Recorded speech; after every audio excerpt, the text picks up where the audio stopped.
document this best I can.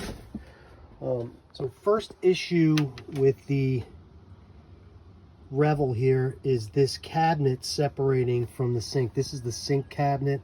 This is what they call the pantry. If you look down here, it looks like, I couldn't find it, but I guess the screw fell. It looks like they had a screw in here because there's like a little cap over here. It might be down in the bottom, it might fell out, but I believe what happened is that the screw was not long enough. They used probably some crappy little like wood screw.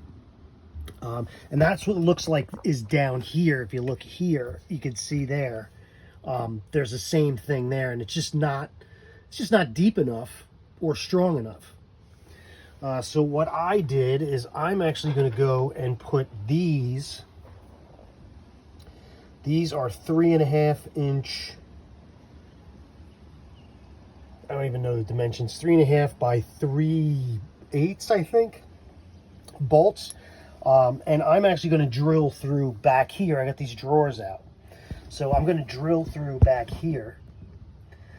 Thread this through all the way. I'm going to put this bolt in. Take a drill. I'm probably going to use the next bit size down. Let me see. That one's probably perfect. And I'm going to go in through here. I'm going to go this way. And I'm going to go in over here. And then I'm going to... All right, so everything worked out perfect so far. I was able to go in through here. You can see the hole. And I was able to come out through the other side almost perfectly in the middle. And I can slide this in. And this slides. I'm going to have to cut the bolt. And this slides in perfect. Right there. And it's actually in this wood here. So I'm just going to have to cut it so the drawer closes. So let's go and do that now. All right, so it worked as planned. I mean, the only downside is I have this bolt now sticking out of here inside the pantry, but I mean, who cares? No, again, no one's going to see it. And then I have to cut off this other side here. But what's nice is that it's actually bolted to the wood there. And there is no gap anymore. As you can see, the gap is gone now all along the cabinet. So now what's going to need to happen is I'm going to have to do the drive test. But I still might put one down here. End result is, let's see if I can get over here. There's going to be a bolt here. It's kind of tight. There's going to be a bolt here. And I filed it down and cut it so the door closes. And it goes all the way through to the other side. And there is no gap, so I don't need to put one up here. I was kind of worried that I would have to put one up here.